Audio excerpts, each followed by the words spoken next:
Sometimes I think it would be better if he hadn't survived. I can't stand him anymore. Those words cut through me like a serrated blade, slicing not just flesh but soul.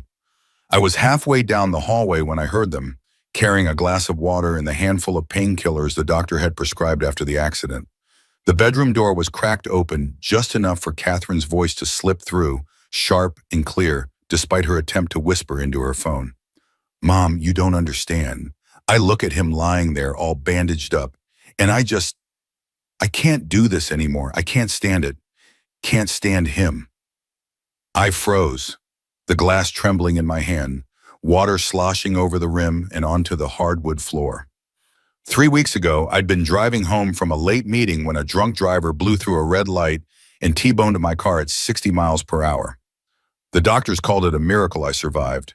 2 broken legs, a fractured pelvis, 4 broken ribs, and a concussion that kept me unconscious for nearly 5 days. I know he's your son-in-law, Mom. I know I'm supposed to stand by him in sickness and health. But this isn't just about the accident. Catherine's voice dropped even lower, forcing me to inch closer to the door. I've felt this way for months, maybe years. The accident just made it impossible to ignore anymore. The glass slipped from my fingers, shattering against the floor. In the sudden silence that followed, I could hear Catherine gasp, "Mom, I need to go. I think he's up." I didn't move, couldn't move. The pain in my body was nothing compared to what I was feeling now.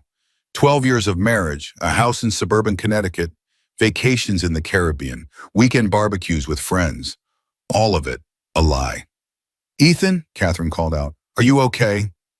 I shuffled backward, leaving the broken glass where it had fallen, and retreated to the guest bedroom where I'd been sleeping since coming home from the hospital. By the time Catherine found me, I was back in bed, eyes closed, pretending to be asleep. She cleaned up the glass, left a new cup of water and my pills on the nightstand, and quietly closed the door. That night, as Catherine slept in our bedroom across the hall, I made a decision. If she couldn't stand me, if she was secretly wishing I hadn't survived, I would give her exactly what she wanted. I would disappear, but not before making sure she understood exactly what she was losing. The next morning, I woke to the smell of bacon and coffee. Catherine entered carrying a tray with breakfast, a peace offering, though she didn't know I knew what she was atoning for. "Morning, sleepyhead," she said, her smile not quite reaching her eyes. "How are you feeling today?" "Better," I lied, forcing a smile of my own. "Much better, actually." "That's great." The relief in her voice seemed genuine. Was it because she cared or because a quicker recovery meant a quicker return to normalcy, whatever that meant for her now?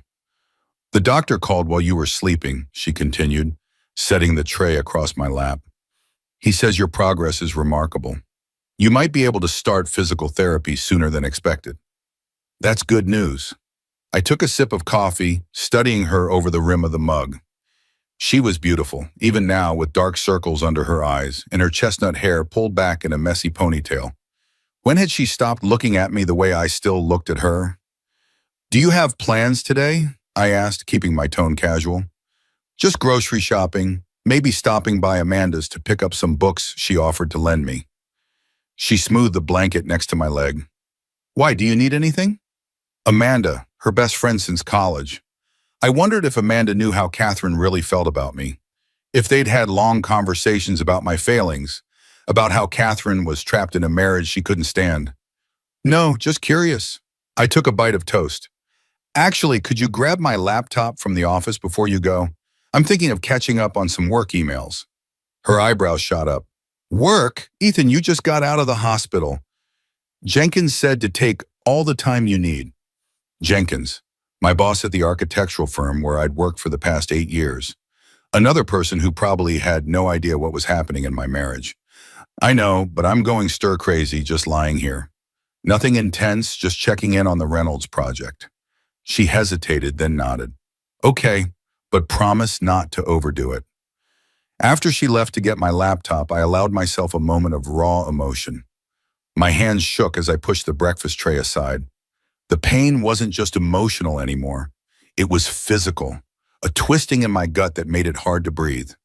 Had I really been so blind? So completely unaware of my wife's unhappiness? Catherine returned with my laptop, and I thanked her with a kiss on the cheek inhaling the familiar scent of her perfume, vanilla and something floral. She smiled, squeezed my shoulder, and told me she'd be back in a couple of hours. As soon as I heard the garage door close and her car pull away, I opened my laptop and got to work. Not on emails, but on my plan. My fingers moved quickly across the keyboard as I logged into our joint bank account. The balance was healthy, $127,843.21. My year-end bonus had been generous, and we'd been saving for a kitchen renovation that Catherine had been planning for months. I opened a new tab and navigated to a different bank's website, one Catherine didn't know about. This account I'd opened 5 years ago, initially as a place to save for Catherine's surprise 40th birthday trip to Italy. After the trip, I'd kept the account, occasionally depositing small amounts from my personal spending money. The balance was modest, $18,729.64. Not enough to disappear on, but a start. Next, I pulled up my 401k information. Cashing it out early would mean penalties, but desperate times call for desperate measures. I had nearly $340,000 saved. Taking even half would give me enough to start over somewhere new. I opened another tab and searched for how to disappear completely. The results were a mix of Radiohead references and sketchy-looking websites offering tips for people trying to escape debt collectors or abusive relationships. Neither applied to me, but some of the advice seemed sound. Cash only, no credit cards, no social media, change your appearance, leave your phone behind. But I didn't want to just vanish into thin air. I wanted something more, strategic, something that would give me time to prepare while allowing me to observe Catherine's reaction to my absence. I needed to understand whether her words to her mother had been a momentary frustration or something deeper and irreparable. I thought about it for a long time, staring at the blinking cursor on my screen. Then I remembered a conversation I'd had with my friend Derek years ago.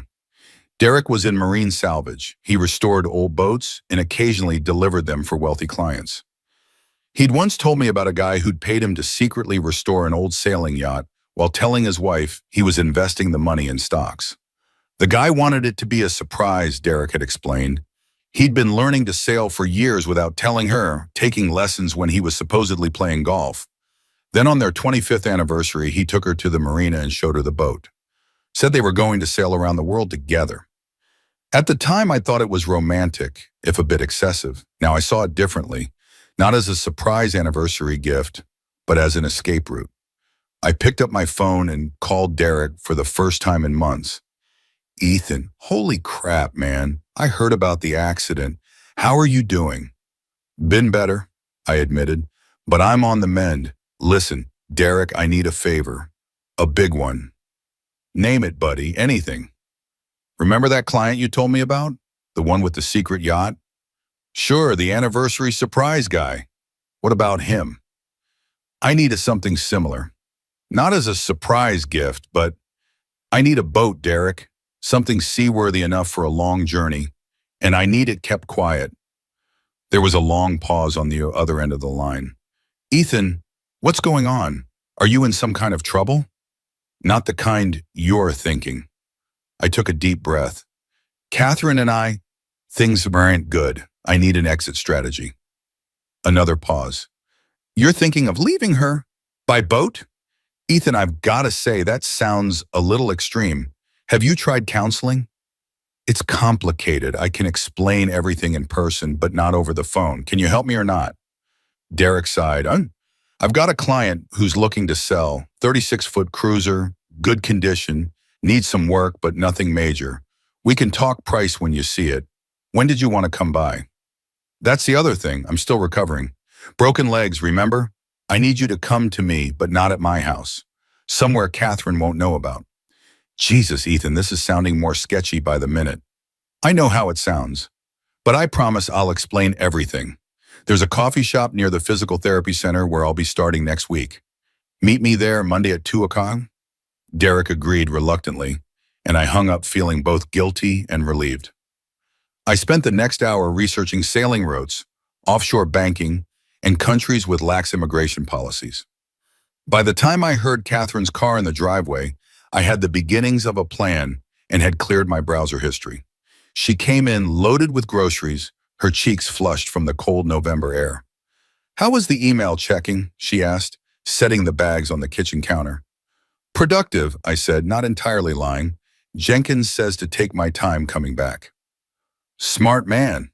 She began unpacking the groceries. "Hey, I ran into Tyler at the store. He and Melissa want to bring dinner over tomorrow night if you're up for company." Tyler and Melissa Reynolds, our closest friends, or so I thought. Did they know how Catherine felt about me? Had she confided in them too? "Sure," I said, watching her movements carefully. "That would be nice." Catherine's phone chimed with a text. She glanced at it, and I didn't miss the small smile that crossed her lips before she put the phone face down on the counter. "Amanda?" I asked. "Oh no, just a work thing." She continued unpacking groceries, but her movements were different now, slightly hurried, slightly distracted. My stomach clenched. Another lie. Another piece of evidence that the woman I'd loved for 12 years was a stranger to me now. "I think I'll rest a bit before dinner," I said, reaching for my crutches. "The pain meds are making me drowsy." "Okay, honey, I'll wake you when food's ready." As I made my way back to the guest bedroom, I thought about the text, about the smile it had brought to Catherine's face. I thought about the boat Derek was going to show me, and about the new life I was going to build for myself. And I thought about what it would take to live a double life for the next 6 months, to be the loving, recovering husband while secretly planning my disappearance. It would be the performance of a lifetime. And opening night was tomorrow when Tyler and Melissa came for dinner. Tyler arrived first, bearing a foil-covered dish that filled the house with the smell of garlic and rosemary. He gave me a careful hug, mindful of my injuries. "You look like hell, buddy," he said, but his eyes were kind. "Better than I did 3 weeks ago," I replied with a grin. "You should have seen the other guy." "The other guy was a Ford F-150, Ethan," Catherine said, taking the dish from Tyler, "and it barely had a dent." Melissa arrived 15 minutes later with a bottle of wine and a bouquet of flowers. "No wine for you," she said, pointing at me. "Not with those pain meds." We settled in the living room, me in my recliner with my legs elevated, the others on the sofa and armchairs. It felt normal. It felt like 100 other dinner parties we'd had over the years, except nothing was normal anymore. "So," Tyler said after we'd exchanged the usual pleasantries, "when do you think you'll be back at work? Jenkins has been assigning all your projects to Bradley." "Bradley?" I raised an eyebrow. "The kid can barely draw a straight line." "He's not that bad," Catherine interjected. "He's just inexperienced." I turned to look at Irfo. "You've met Bradley?" A flicker of something, discomfort, crossed her face. "He stopped by with some paperwork while you were in the hospital. Seems nice." Tyler and Melissa exchanged a quick glance that I wouldn't have noticed if I hadn't been watching for it. There was something they knew that I didn't. "What?" I asked, looking between them. "Nothing," Melissa said quickly. "Bradley's fine, a bit eager to please, maybe." "Especially when it comes to female clients," Tyler added with a smirk. Catherine stood abruptly. "I should check on dinner." As she disappeared into the kitchen, I caught Tyler's eye. "What am I missing here?" Tyler looked uncomfortable. "It's nothing, man. Office gossip, not worth repeating." "Tyler," my voice was low but firm. "What's going on?" He sighed, glanced toward the kitchen, and leaned forward. "Bradley's been asking about you, a lot. About when you're coming back, if you're coming back at all. Jenkins told him to back off, but I don't know, it felt weird." "And?" I pressed, sensing there was more. Melissa put a hand on Tyler's arm. "Tyler, don't." "Don't what?" I looked between them again. "What aren't you telling me?" Tyler ran a hand through his hair. "It's probably nothing, but Bradley mentioned running into Catherine for coffee a couple times. Said they were discussing your projects, but..." "But what?" "But the way he said it didn't sound like they were talking about architectural plans," Tyler finished reluctantly. The room seemed to tilt slightly. Coffee meetings? With Bradley? The kid was 28, fresh out of graduate school, with slick black hair and the kind of confidence that came from family money and good looks. "I'm sure it's innocent," Melissa added quickly. "Catherine's just being professional, keeping your clients informed while you recover." Before I could respond, Catherine returned with the casserole dish. Dinner's ready. Can someone help me bring in the salad and bread? Throughout dinner, I watched Catherine closely. She was animated, laughing at Tyler's jokes, asking Melissa about her new job at the hospital. But she barely looked at me, and when she did, her smile didn't reach her eyes. After Tyler and Melissa left, promising to visit again soon, Catherine began clearing the dishes. I watched her from the doorway, leaning on my crutches. That was nice, I said. It's good to see them. Mm-hmm. She rinsed a plate and placed it in the dishwasher. Tyler mentioned something interesting. I ventured, watching her reaction. Said Bradley's been asking about me, about when I'm coming back. Catherine's hands paused momentarily before continuing in their task. Oh, well, he's probably anxious about the projects he inherited. Tyler also mentioned you've been meeting Bradley for coffee. Now she turned, wiping her hands on a dish towel.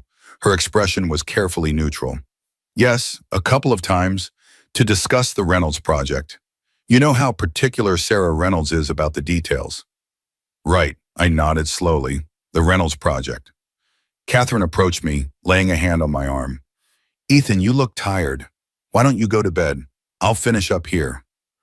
I wanted to confront her, to ask her directly about Bradley, about her conversation with her mother, about the text message that had made her smile. But it wasn't time yet. I needed more information, more evidence of her deception. You're right, I said, covering her hand with mine. It's been a long day. That night, I lay awake in the guest bedroom, staring at the ceiling. My mind racing. If Catherine was having an affair with Bradley, it would explain a lot. Her distance, her irritation, her admission to her mother that she couldn't stand me anymore. I reached for my phone and opened my text conversation with Derek. Still on for Monday? I typed. His reply came a few minutes later. Yes, but you better have a damn good explanation for all this cloak and dagger stuff. I will, I promised, and I'll need your complete discretion. Always, buddy, but I'm worried about you. I put the phone down without responding. Derek should be worried. I was worried too. Not about my plan, that was becoming clearer by the hour, but about how easily my life had unraveled without me noticing. How the woman sleeping across the hall, the woman I'd built a life with, had become a stranger. Monday arrived cold and clear, a perfect late November New England day. Catherine helped me into the car for my first physical therapy appointment, fussing over my seatbelt and asking 3 times if I had my pain medication with me. I'll be fine, I assured her. It's just an evaluation today. They won't push me too hard. I still think I should come in with you, she said, turning onto the main road. You have that meeting at school, I reminded her. Catherine taught 3rd grade at the local elementary school. I can get a cab home if the session runs long. She nodded, but I could see she was torn between her obligations and her desire to appear the devoted wife. Call me if you need anything, okay? Promise. I leaned over and kissed her cheek, the gesture so natural after 12 years that it required no thought. She smelled different today. A new perfume, perhaps? Or someone else's cologne? The physical therapy session was as grueling as I'd expected. The therapist, a no-nonsense woman named Brenda, put me through a series of exercises designed to test my current capabilities. By the end, I was sweating and exhausted. You're doing remarkably well for someone who was nearly killed 3 weeks ago, Brenda said, making notes on her tablet. But you've got a long road ahead. I'm recommending sessions 3 times a week to start. Whatever it takes, I said, meaning it. The stronger I became, the more options I would have. After she left, I changed out of my workout clothes and checked my watch. I had 30 minutes before meeting Derek at the coffee shop next door. I sat in the waiting room, scrolling through my phone, and saw a text from Catherine. How did it go? Meeting running late. Can you get a ride? I texted back. All good. Found a ride. Don't rush. The coffee shop was busy when I arrived, but Derek had secured a table in the back corner. He stood when he saw me, his face a mixture of concern and curiosity. Jesus, Ethan, you look like I got hit by a truck. I finished for him, lowering myself carefully into a chair. Yeah, well, I kind of did. Derek sat back down, pushing a cup of coffee toward me. Black, 2 sugars, right? I nodded, grateful for the small gesture of normalcy. Thanks for meeting me, Derek. I know this all seems strange. Strange doesn't begin to cover it. He leaned forward, lowering his voice. You want to tell me what's really going on? Because the Ethan Thompson I know doesn't suddenly decide to buy a boat and disappear on his wife. I took a deep breath and told him everything. Overhearing Catherine's phone call, her admission that she couldn't stand me anymore, my suspicion about Bradley, the text messages, the new perfume. With each detail, Derek's expression grew more serious. That's a lot, he said when I finished. But Ethan, people say things they don't mean when they're stressed. Catherine's been through hell too, you know. Watching you in that hospital bed, not knowing if you'd wake up. You didn't hear her, Derek. This wasn't stress talking. This was relief. Like she'd finally admitted something she'd been feeling for a long time. Derek sighed, rubbing his beard. Okay, let's say you're right. Let's say Catherine's unhappy, maybe even having an affair. Why not just confront her? Get a divorce like a normal person? Why the elaborate disappearing act? I stared into my coffee cup, searching for the right words. Because I need to know who she really is now, what our marriage really means to her, and I need to do it on my terms, not hers. By pretending to disappear at sea, that's extreme, man. Not at sea necessarily, but yes, by disappearing. Completely. New identity. New life. Derek's eyes widened. Ethan, that's not just extreme. That's insane and possibly illegal. I'm not asking you to do anything illegal, I assured him. I just need a boat. Something I can live on for a while, move around, figure things out. The rest is my problem. He studied me for a long moment, then pulled out his phone. The boat I mentioned is owned by a client who's upgrading to something bigger. 36-foot Hunter 2015 model. Good condition, well-maintained. He's asking $110,000, but I think I could get him down to $95,000. He showed me a photo of a sleek, blue-hulled sailboat. It's perfect, I said, a strange calm settling over me. Can you arrange a viewing? He keeps it at the marina in Westport. I can take you there tomorrow if you're up for it. I nodded. Tomorrow works. I'll tell Catherine I have another PT appointment. Derek put his phone away, his expression troubled. Ethan, as your friend, I have to say this one more time. Think about what you're doing. Really think about it. Because once you start down this road, I know, I said quietly, but I can't unhear what I heard, Derek. I can't unknow what I know, and I can't pretend everything's okay when it's not. He reached across the table and gripped my shoulder. Whatever you decide, I've got your back, but promise me you'll at least consider talking to her first. I promised, knowing even as I did that my mind was already made up. The next 6 weeks passed in a blur of physical therapy, secret meetings, and careful planning. I threw myself into my recovery, impressing even Brenda with my progress. By early January, I was walking with just a cane, and the pain in my ribs had subsided to a dull ache. Catherine seemed relieved by my improvement, though I couldn't tell if it was genuine concern or just the prospect of returning to normalcy and freedom from caretaking duties. She'd been spending more time at school, claiming extra meetings and committees, but her phone told a different story. Texts from Amanda at odd hours, calls that she took in another room. Once a whispered, "I miss you too," that she didn't know I overheard. Meanwhile, I had purchased the Hunter sailboat, using most of my secret savings and taking out a loan in a corporation name that Derek helped me establish. The boat, which I named Second Chance, was being refitted at a boatyard in Rhode Island, far from Catherine's prying eyes.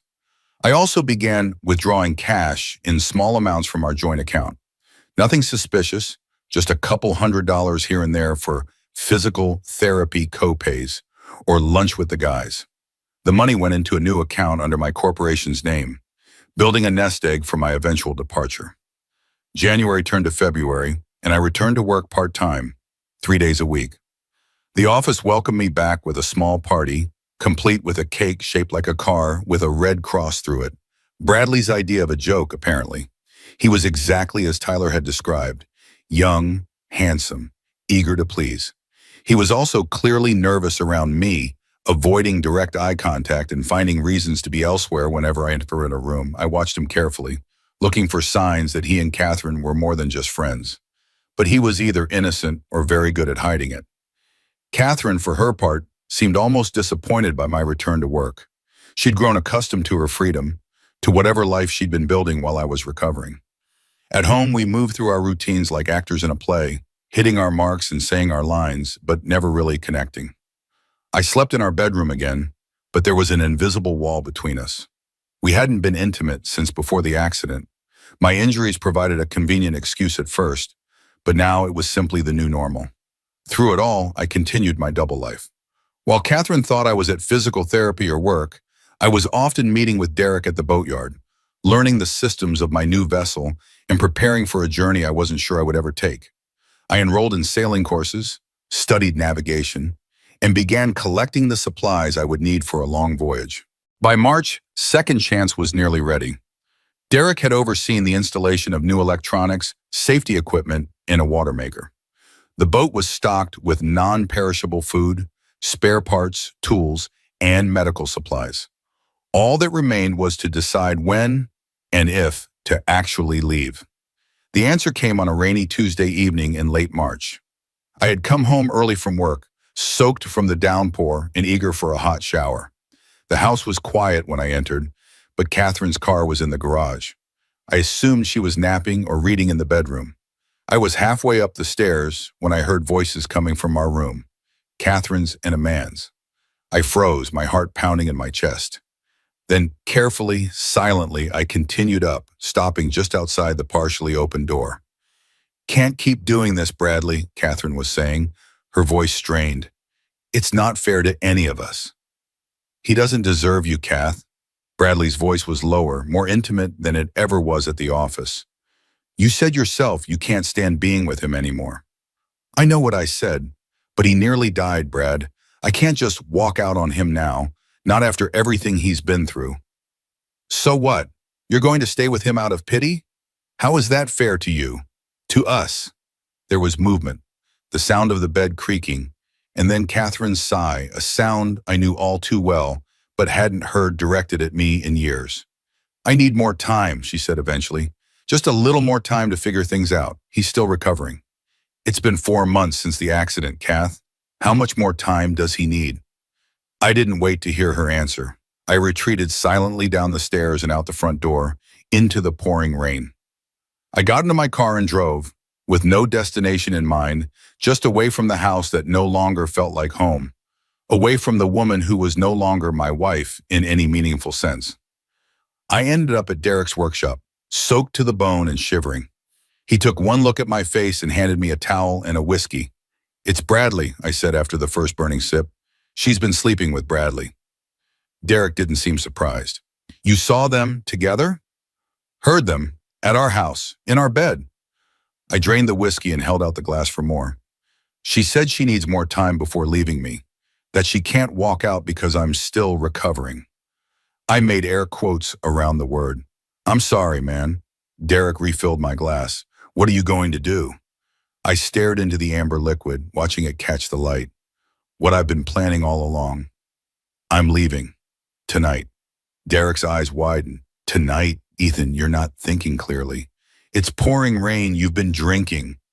"I'm not sailing tonight," I clarified, "but I'm not going back to that house. Not while they're there, in my bed." The image made me physically ill. "I'll stay on the boat, get everything ready, and then I'm gone." Derek tried to talk me out of it, offering his spare room instead, suggesting I confront Catherine, even recommending a good divorce attorney. But my mind was made up. That night, I slept on Second Chance, rocked by the gentle motion of the waves and the rhythm of the rain on the deck above. In the morning, I called Catherine from a burner phone I'd purchased months ago. "Ethan?" Her voice was frantic. "Where are you? I've been worried sick. The police are here." "I know about Bradley," I said, cutting her off. "I heard you both yesterday, in our bedroom." There was a long silence, broken only by her shaky breathing. "Ethan, Don't." My voice was calm, detached. "Don't lie anymore. I'm done with the lies." "Please come home," she said, her voice breaking. "We can talk about this. We can fix this." "There's nothing to fix, Catherine. You can't stand me, remember? You told your mother it would have been easier if I hadn't survived the accident. Well, consider this your wish granted." "What are you talking about, Ethan? You're scaring me." "Goodbye, Catherine." I hung up, turned off the phone, and dropped it into the harbor. That day, I put my plan into action. I withdrew the maximum amount from our joint account, $5,000 in cash. I closed my personal credit cards and transferred the remaining balance from my secret account to a new offshore account I'd set up weeks ago. I left my car in the long-term parking at the train station with the keys in the ignition and a note that simply read, "Free to a good home." Then I returned to the marina, boarded Second Chance, and prepared to cast off. Derek was waiting for me on the dock. "You're really doing this," he said, not a question but a statement. "I am." I looked around the marina at the life I was leaving behind. "Will you do me one last favor?" "Name it." I handed him an envelope. "Give this to Catherine, not today, not tomorrow, a week from now. It explains everything. Well, almost everything. It doesn't tell her where I'm going, because I honestly don't know yet." Derek took the envelope, his expression solemn. "And what do I tell the police when they inevitably question me about your disappearance? Tell them the truth, that I was devastated by my wife's affair, that I needed space, that I mentioned sailing away to clear my head. They'll assume I had an accident at sea, got lost in a storm. It happens. And is that what you want Catherine to think? That you're dead?" I considered the question carefully. I want her to wonder. I want her to live with the uncertainty, the way I've had to live with it these past months. Maybe someday I'll let her know I'm alive, but not until I'm ready. Derek shook his head. "I still think this is extreme, man, but I understand why you're doing it." He pulled me into a tight hug. "Be careful out there, and stay in touch, okay? Even if it's just a postcard from some exotic port with no return address." "I will," I promised. "And Derek, thank you for everything." After he left, I cast off the lines and motored slowly out of the marina. It was a clear day, the sky a brilliant blue after yesterday's storm. As the shoreline receded, I felt a weight lifting from my shoulders. The future was uncertain, but for the first time in months, I was making my own choices, steering my own course. Catherine would be frantic by now, calling hospitals, filing police reports. Eventually, she would report me missing at sea. There would be a search, but without a distress signal or debris, they would find nothing. After a suitable period of mourning, she would be free to be with Bradley openly, and I would be free to start over, somewhere far from Connecticut, far from the life that had crumbled around me. As I set a course south toward warmer waters and new horizons, I thought about the man I had been and the man I was becoming. The accident had nearly killed me, but in a way, it had also saved me from a life of ignorant contentment, from a marriage built on lies. Second Chance cut through the waves, heading for the open ocean. I took a deep breath of salt air and felt, for the first time in months, truly alive. 6 months later, I was sitting at a beach bar in the Bahamas, nursing a rum punch and watching the sunset. My hair was longer now, bleached by the sun, and my beard was full. I looked nothing like Ethan Thompson, architect from Connecticut. I was James Carter now, a sailing enthusiast with an independent income from family investments. Second Chance was anchored in the harbor, her blue hull gleaming in the fading light. She had carried me safely through storms and calm seas, becoming not just my home but my sanctuary. I had learned to sail her alone, to navigate by the stars, to exist in the solitude of the open ocean. The physical challenges had been good for my recovery, forcing my body to grow stronger, more resilient. I had settled into a routine of sorts, moving from island to island, never staying in one place long enough to form attachments, but not completely isolating myself either. I made casual friends among the sailing community, fellow wanderers who asked few questions and expected fewer answers. I thought about Catherine less often now. The raw pain had subsided, replaced by a dull ache that flared occasionally when something reminded me of her. A certain perfume, a laugh that sounded like hers, the way the light caught someone's hair. I wondered sometimes what she had felt when Derek gave her my letter. If she had cried real tears or merely put on a show for whoever was watching. If she had moved in with Bradley yet, or if they were still maintaining the pretense of a respectful waiting period after her husband's tragic disappearance. My phone buzzed in my pocket, not the burner I'd thrown away, but a new one purchased in Miami with cash, with a number known only to Derek. I pulled it out and saw a text from him. They found the boat. My heart skipped a beat. I had deliberately left a life raft and emergency beacon on a remote stretch of coastline in North Carolina before sailing to Florida, making it look like I had abandoned ship in a storm. The authorities had apparently just discovered it. And, I texted back, search called off officially, presumed lost at sea. Memorial service next weekend. I stared at the message for a long time, trying to process what it meant. I was officially dead now.